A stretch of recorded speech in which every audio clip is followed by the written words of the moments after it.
President Obama called Israeli Prime Minister Benjamin Netanyahu and offered to broker a ceasefire, but so far Israel shows no signs of ending its Operation Protective Edge.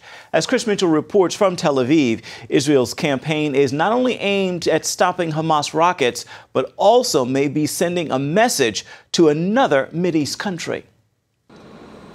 Israel entered the fourth day of its Operation Protective Edge by striking more Hamas targets within Gaza. Israeli Prime Minister Benjamin Netanyahu warned the operation to rid Hamas of its ability to fire rockets may take a long time. But some analysts believe Israel's military campaign also sends a signal to Iran. While Western leaders might be willing to tolerate a nuclear Iran, Israel knows Iran with nuclear weapons poses an existential threat to the Jewish state.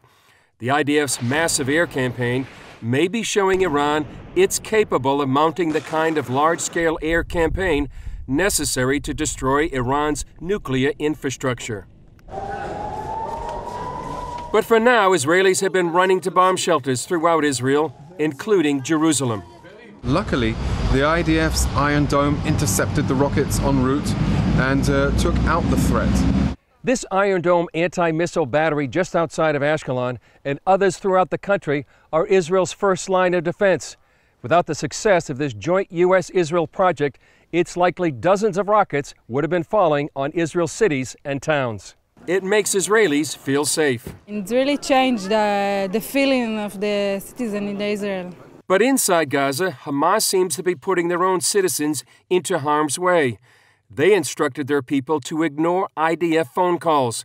The phone calls are Israel's way to protect the people of Gaza so they can get out of harm's way before a building is about to be targeted. Israel calls it the knock on the door. Ron Prosser, Israeli ambassador to the UN, explained the difference between Israeli actions and Hamas's tactics. Israel is using precision strikes to avoid harming civilians, but Hamas is exploiting our concern for human life by hiding in Palestinian homes, schools and mosques, and using a Palestinian hospital as the headquarters. Hamas also calls on Palestinians to gather on top of buildings about to be targeted, so Israel won't hit that target. This IDF video shows they didn't hit the building because of the people. So far, Hamas has fired nearly 600 rockets into Israel, and now millions more Israelis are in range than ever before. One way Israelis have begun dealing with the situation is by installing a free app on their smartphones called Red Alert. It tells in real time where a rocket is heading so they can get out of harm's way. And Christians around the world have begun using it, so when they hear sounds like this, or like this,